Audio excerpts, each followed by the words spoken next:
Morning. Don't know where you are, but where I am, it's early. The world's still stretching, the coffee's hot, and the signals are already coming in. Let's take a look before the day starts making demands. This is Signal Check with Adrian North. Quick personal note, I took a couple of days off this week. Figured I needed a break, and the weather here was just kind of depressing, and honestly, I didn't feel like working. It was a nice reminder that life away from the screen is still worth it. Two American nationals just got handed serious prison time for running what I can only describe as a laptop farm for North Korean IT workers. Between 2021 and late 2024, Kejia Wang and Jinxing Wang, no relation, different guys, helped generate over $5 million for the DPRK government. How? They set up shell companies with names like Hopanatech and Independent Lab, fake websites, stolen identities from more than 80 Americans, and then they hosted company-issued laptops in homes across the U.S. so North Korean workers could log in remotely without raising any red flags. Kejia got 108 months. Jinxing got 92. And here's the thing, this wasn't just about the money. Companies that unknowingly hired these workers suffered an estimated $3 million in damages. A Ukrainian national named Oleksandr Didenko was also sentenced in February, 5 years, for supplying the stolen identities that made the whole scheme possible. What strikes me is how sophisticated this was. Multiple shell companies, fake digital footprints, physical infrastructure in American homes. This wasn't some fly-by-night operation. It was designed to blend in. And for years, it did.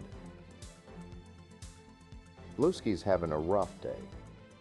Actually make that a rough 24 hours.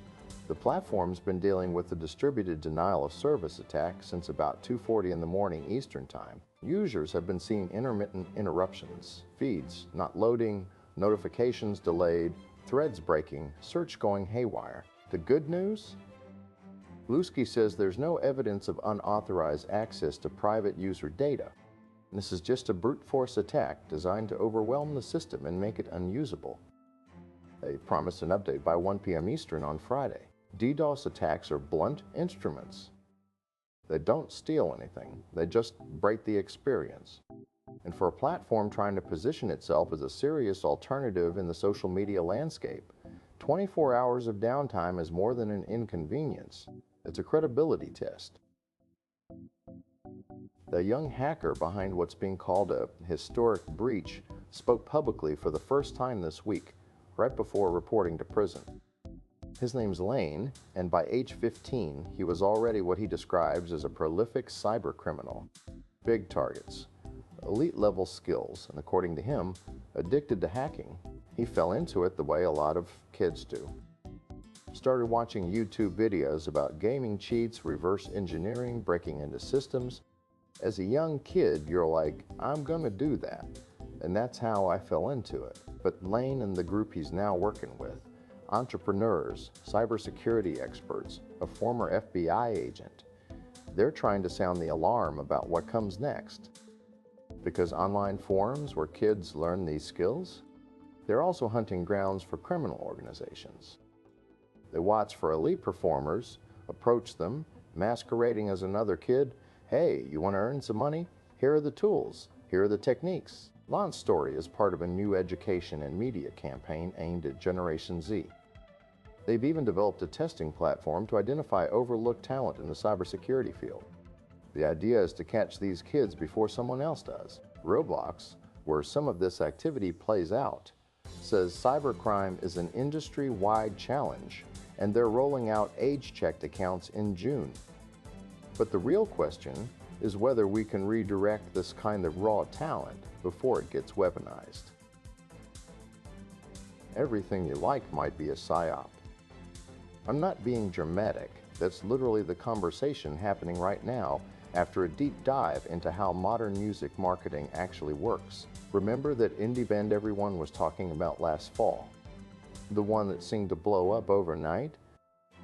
Turns out, it didn't blow up. It was pushed hard. by a marketing company called Chaotic Good. Their strategy? Post enough volume across enough fake accounts with enough impressions to simulate the idea that the song is trending. Make it look organic. Make it feel like a movement. And they're not alone. Top Twitch streamers like Kai Cenat have used similar tactics, hiring teams to clip their streams and flood social media.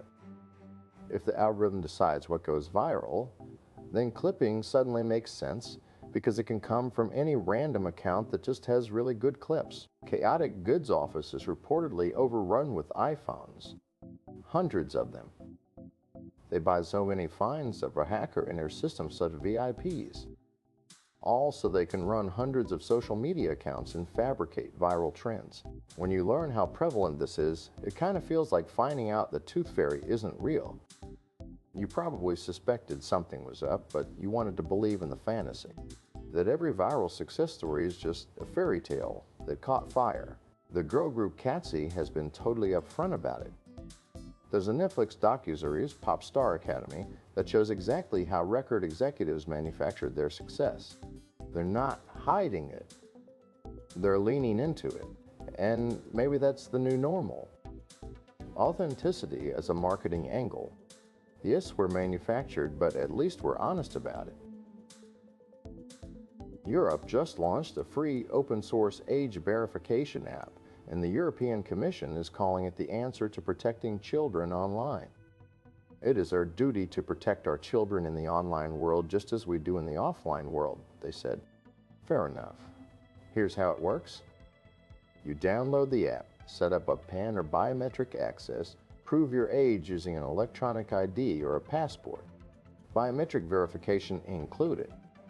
Then, when you want to access something age-restricted, social media at 13, adult sites at 18, you just scan a QR code if you're on a computer, or the app handles it automatically on mobile. The app is open source, so any private company can repurpose it, as long as it complies with European privacy standards and offers the same technical solution across the EU.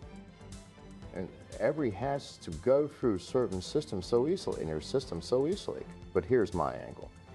And I'm just saying it, wait till it's hacked. Centralized systems that verify identity and age, they become targets. High-value targets. The moment this gets adopted at scale, someone's going to try to break it. And if they succeed, you just compromise the identity verification data of millions of minors across an entire continent. I hope it works. I really do. But security and good intentions don't always line up. Like I said, I took a couple of days off because, well, the world is just. Sometimes you just need to step back. Let the signals pile up for a minute. They'll still be there when you get back. That's Signal Check for today. Close the tabs, step outside, the day's waiting. We'll talk again next time.